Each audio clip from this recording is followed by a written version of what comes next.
This is KC9VKV, and we're taking a busman's holiday today. Anybody out there want to say hello? Here we go. Kilo Delta Zero, Charlie Uniform Delta / AG, Newport, North Carolina. Kilo Delta Zero, come back with the rest. Kilo Delta Zero, Charlie Uniform Delta AG. Oh, AG, well, how much AG are you, sir? I got it on Friday. All right, congratulations. Welcome aboard. Thank you very much. I've had my tech for about 10 years and never spoke a word on the radio, and was lucky enough to find a ham club up by where I live, and I've been talking on it every day. Roger, Roger. Now, when you say you were a tech for 10 years, and you meant not on HF, Roger, but you were active on UHF, VHF, and 10 meters? That's correct, yeah. I should have clarified, yeah. I've been on UHF and VHF for the last couple of months, and as of Sunday was the first time I spoke up here on HF. Oh, Roger that, Roger that. But you've had your license for 10 years, and did you use it in those early years? Never spoke a word on it. Didn't even have a radio. I always meant to, but work and life got in the way, and once I retired, it was time to use it. Roger, Roger. Well, well, I guess so. I just, you know, I was, I was on the radio on my way home after getting my tech license. It didn't take me more than about 35 seconds out of the test room, Roger.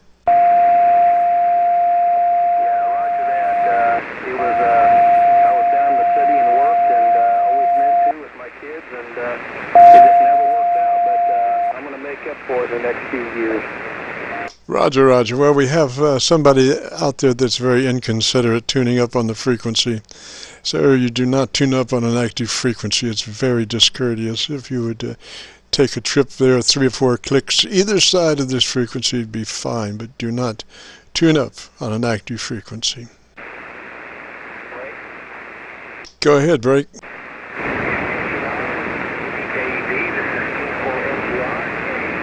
Newport, North Carolina. I just wanted to check in there with you and see how you copy me. I'm sorry, were you calling me, sir? Yes, this is K4NGR in Newport, North Carolina. K4NGR. Is that a Roger? That would be Kilo 4, November, Golf, Romeo. KGR. Roger, Roger? Roger, Roger. And what's the name there? My name is Eddie. Echo, Delta, Delta, India, Echo.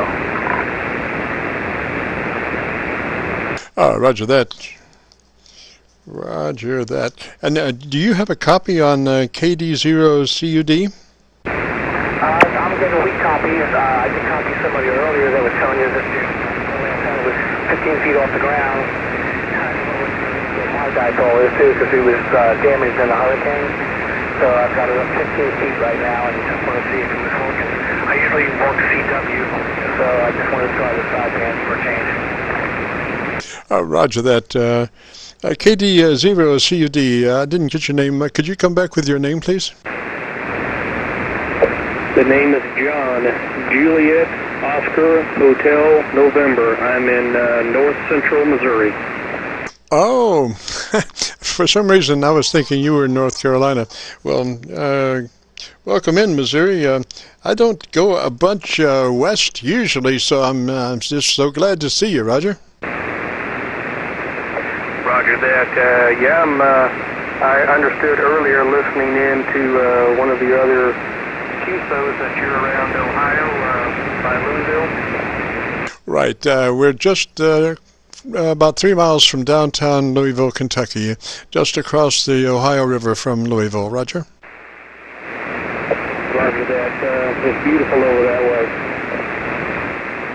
That it is. I love the country, this area, because you can be in Louisville, which is a fairly metropolis city, and then within 10 minutes you can be in, in the woods. So it's really nice. Anyway, let me say threes to you there, John, and welcome aboard. Glad you got your ticket, and we run a Qso-Vlog program on this frequency on Friday afternoons between 3:30 and 5. So, and we do an air check that between 3:30 and 5, and then post it up on YouTube within a couple of days, and so everybody can come by to YouTube and do a call letter search for Kilo Charlie 9 Victor Kilo Victor, and then go to that'll take you to our Qso-Vlog page, and on that page we'll have this a Qso which will be marked my group air check and the date for that Friday, whatever it is. But actually, we are recording now.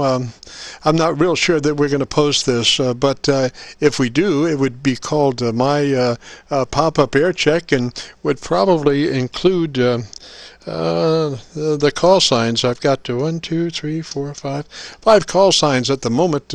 I possibly could get all those in the title. I'm not sure, though. Roger that. I was listening earlier to about your YouTube as well. What kind of a signal am I getting to you? Well, let me just say this. I run my receiver with a 20 dB pad and the RF level under my AGC compression. So it's and I do that just to get as clean as possible signal to record. So I can't give you an actual S meter reading, but I am looking at your audio from the audio out of the receiver, and I have your voice set for 0, so then when you cease speaking, the meter drops down and reads my residual noise level, so you are running about 10 dB above my noise level. Roger? Roger. I've got a 7300, and I was listening to your settings earlier, and the only thing that I haven't reset is my ALC, but it's running just right at 50%, and everything else I have according to what you had talked about, so I think I'm doing pretty good. Yeah, so it's looking really good. Now, you've got the hand mic, Roger? I got the desk mic, SM30 ICOM. Roger that. Well, I'm a believer in fully articulated, audio, and that means the brightness is there. And I'm, for a long time, HF audio really sucked in comparison to UHF and VHF audio. And I know that there's certain frequency limitations between HF and VHF and UHF, but one can definitely, with a good condenser microphone and a little top-end EQ, certainly bring a fairly representative signal to the table, in comparison to UHF and VHF. Roger? Yeah, roger that. I've just wanted to get this one to get me started, so I'll probably end up getting something different. Is there anything that you recommend? Just that it's a condenser element. Just be sure it's a condenser element. That the microphone you have may be a condenser. It sounds pretty good, Roger that. Well, I appreciate that. It's been awesome to talk to you. That's been a great experience for a new guy.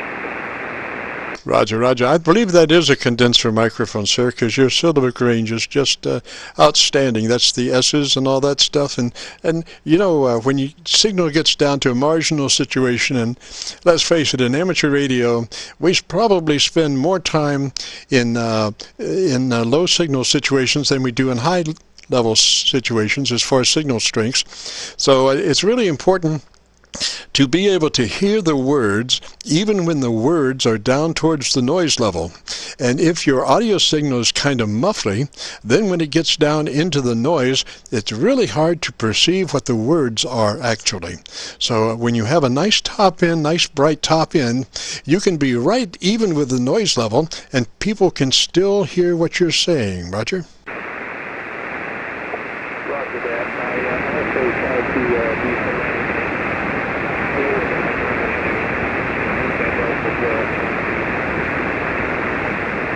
Well, John, I think conditions have shifted around. You were actually that time you disappeared. All I had was my noise, and I couldn't hear you at all. So let me say 3s for now. And like I say, you might check in a couple of days and see if I actually have posted this. I don't know, if I'm going to or not. But for when you were in there, and this being your more or less a maiden voyage on HF, let me say 3s and congratulations, Roger.